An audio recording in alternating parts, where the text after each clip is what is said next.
I'm Harsh Madeshwar, and welcome to the third episode of BedCast.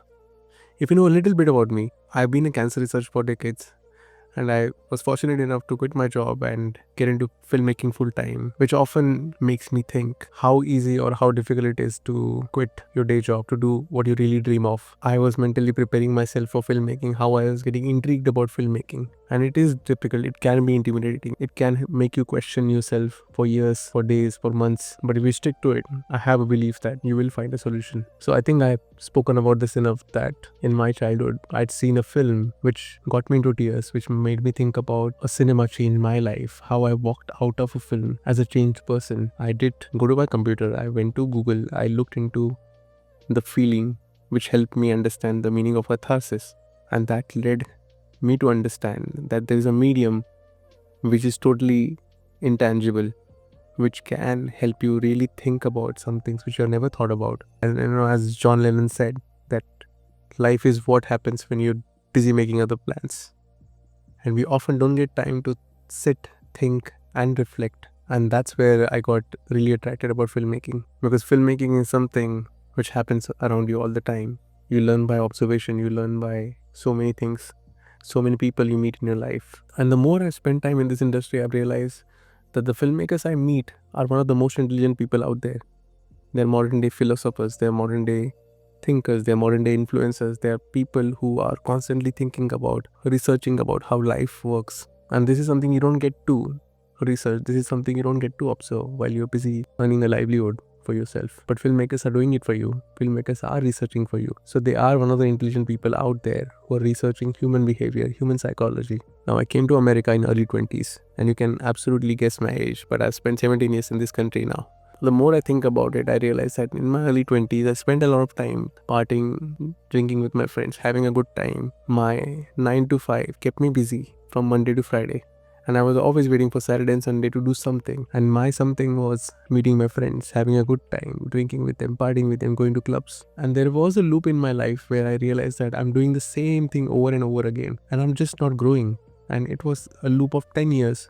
Where I just kept repeating things over and over again until I got really serious about filmmaking. I started thinking about life, and I started thinking about life very differently. And I realized that we're stuck in a loop where we are surrounded so much by consumerism. And I was a part of it. Unknowingly, I'm still a part of it. You often keep thinking about someone else's life, what they are doing in their life. Oh, he got a Tesla, she got a Tesla, maybe I should get one. He got a house, maybe I should buy one. They have another kid, maybe we should think about another one. And this is something which we keep comparing over the years. There is a thin line between what you need and what you want, and that's absolutely difficult. It's not easy. It's not easy. It might take someone years to even discover what they really need in their life. What is their purpose in their life? And I'm not saying that you should all quit your job to do what you really dream of. But if you really believe, if you really feel that you're adding your skills day by day, months by months, year by year, then you are actually progressing. And maybe that's the perfect time to make those decisions. But you should always understand, you should always sense the market. There are so many things you need to consider. So this is around 10 years ago. I started this channel called Dil Ki Baat, and we were constantly making stories, we were making sketches. And I realized that these stories were getting viral. They were reaching people, they're reaching masses, and people are actually responding to it. And that was actually the early time for me to understand how social media works. How people respond to emotions instantly, within seconds. We had a video named Azadi which went to around 100 million shares, and that was huge for me. Sitting in Houston, starting a channel from my garage, it was really huge. And I continued to run that page for a pretty long time until I realized that I really need to focus on the aspects of filmmaking, and I started focusing on filmmaking. We had close to 5 million followers on several platforms on Facebook. But then there was a point where I realized that I was more focused on entertaining. I was more focused on being a dancing monkey in my first 15 seconds. To create a hook, I needed an icebreaker within first 3 seconds. And then I started questioning myself, is this really the reason I started filmmaking? Because filmmaking is not something you're trying to do within first few seconds. It takes time to meditate, to evolve, and every film has a right time. You have to let it go. You have to let it happen. So what was really my wake-up call regarding filmmaking or what I really want to do with my life? I think this was around pandemic where I knew a lot of my friends or a lot of my schoolmates who actually wanted to retire around the late 40s because they were really working hard doing their businesses. But apparently they lost their life in the pandemic. They lost their life to COVID, which was quite unpredictable. They were young. And I really started thinking that, can we really have a plan to retire? Is it even fair to keep sacrificing all your life to think that someday I will start, but when will be that right time? I lost my mom during pandemic and I realized that she had desires to go around the world. But right when she actually wanted to go around the world, she got cancer and she couldn't do it. She was having no physical strength. She was not mobile for a while. So is it even fair to keep sacrificing all your life thinking that someday you will do what you really want to? And that was really my wake-up call. So how did I get into filmmaking? I was working in Harvard Medical and there was an open course in filmmaking, and I was fortunate enough to take advantage of that course. While I was studying the filmmaking course, I realized that it is much involved in the history of filmmaking, in the importance of mythologies, in the importance of philosophies, or how cinema works as an art form than a commercial business. And it was getting me frustrated. I was thinking, I want to learn about cameras, I want to learn about techniques, I want to learn about how, what is a technique to make a film, and I was not learning all of that. But the fun thing is, I'm actually utilizing all of that, what I learned during that coursework now or today. Came to Houston, I started working with local productions. I started working as an AD, I started working as a PA, and over the years I could gather enough knowledge to start my own production. And over the years I started believing that you don't really have to go to film school. You can learn a lot of things by assisting people, and it's going to be hard. You probably won't get paid. But think about this. You're going to a production, you're working as a production assistant, you're helping them speed up the production, you're helping them make their production better. And oftentimes you might feel that I'm abused, someone is taking advantage of me, but think about it. You're actually learning free filmmaking. And where else would you learn that? Where else would you see other people make their mistakes in their films? And you have an opportunity to not make those mistakes in your films. And there's nothing bigger than that. You don't actually have to go to film school. You can assist people. You can assist your friends who are filmmakers, who are far ahead of you. So the best way, if you actually want to learn filmmaking, if you want to get into filmmaking, start working as a production assistant. Start working as a second AD. It's hard to get into as a first AD, because first AD's job is very difficult. An entire film can base on the shoulders of first AD, because they are your directors when your directors are busy doing other things. They are the right hand of the entire project. But being a production assistant, I was serving coffee, I was serving tea, I was taking care of everything which is needed on set, maybe ironing the shirts or maybe taking care of what the actors need, just running around making my notes. But this is something I did. I was noticing and I was making note of every single equipment, every single screw, nuts and bolts which were purchased by the production. And that's something you don't get taught in film school, because film school will always tell you to buy the most professional equipments. But when you're actually working out there in the industry, you know how difficult it is to earn $300 a day. And when you're earning $300 to $500 a day for a particular job, as an AD, as a PA, as a gaffer, as any other position, you know how much money you have to actually buy the equipments.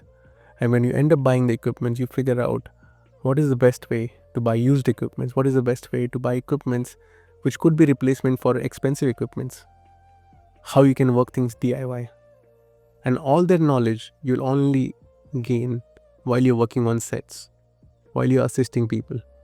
I think buying a red camera and RE Ultra Primes was a big game changer for me, because there was a point where I was thinking, why am I even investing a lot of money in this? I mean, Red Gemini costed me close to $35,000. The RE Ultra Primes were close to $100,000. But is it even worth investing your money in these cameras and lenses?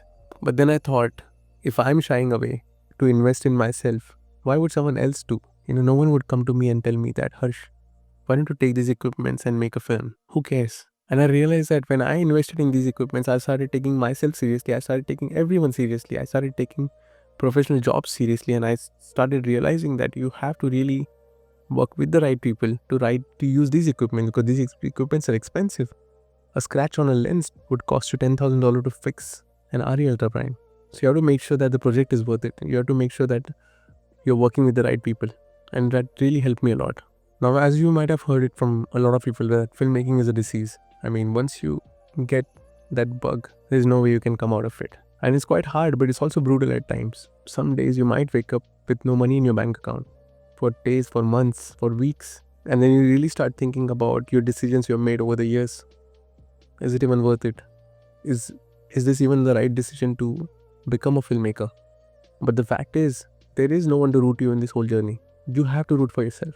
Because just think about this. Just because you want to be a filmmaker, why do you expect someone else to root for you? Why do you expect your family to sacrifice? Because you want to achieve your dreams. Because you believe in filmmaking. Because you believe in the art and the craft of filmmaking. Or maybe you believe in the business side of filmmaking. Now, there are times you think about, artists like Van Gogh or Kafka and how they really created art, but they never got recognized. They never got the due while they actually lived. They got the due when they're no more with us. And they're now recognized as legends. But the fact is that they were always creating art with truth, with honesty. But we, as a society, failed to understand their art. They were far ahead of their times.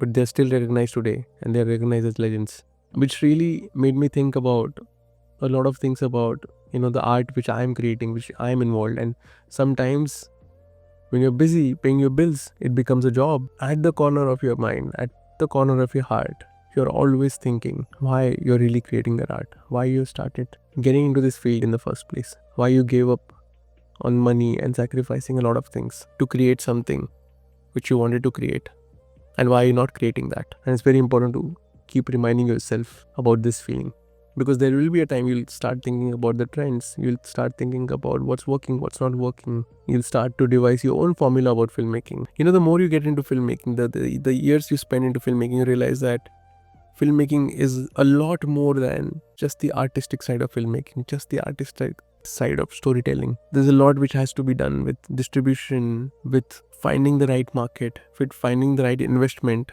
with finding people to trust you, to invest in your art, to invest money, and lots of money. When you're talking about films on a big scale or a small scale or even a feature film, there's a lot of money which goes into it, which often raises the question, is this film sellable? Is this film not sellable? Is this an OTT film? Is this theatrical release? And I personally have started feeling this over the years, that a film is a film end of the day. You still have to devise a plan. You cannot just be an artist not having a plan when you have so many people investing in you, when you have so much money invested in your craft. But at the same time, I've started believing that you have to let the artist do what they really believe in. If they really have the conviction, let them make the film. Watch the first draft. And probably there could be a right time to decide whether it's an OTT or it's a theatrical release. Whether it will be sellable, it won't be sellable. But it's really hard because there is an audience for everything. I don't think that this is a time where slice of life films won't work and only horror films will work.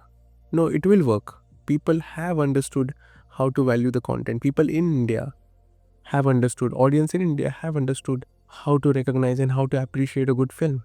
Which is the reason star films are not working right now. People are still not going to theater. There has been years that we have not valued their trust and people have stopped trusting, which is the reason they're not going to theaters anymore, because they really want to value the money. And if the film is going to come to OTT after a while, then why spend money and go to theater? Even if it's much more enjoyable, even if the experience is 100 times more than watching at home. And this is the reason it makes our job even more important and more difficult, because now we are responsible for creating the content which challenges people, which makes them think. Our job is not to do 2 plus 2 is equal to 4. Our job is to do 2 plus 2.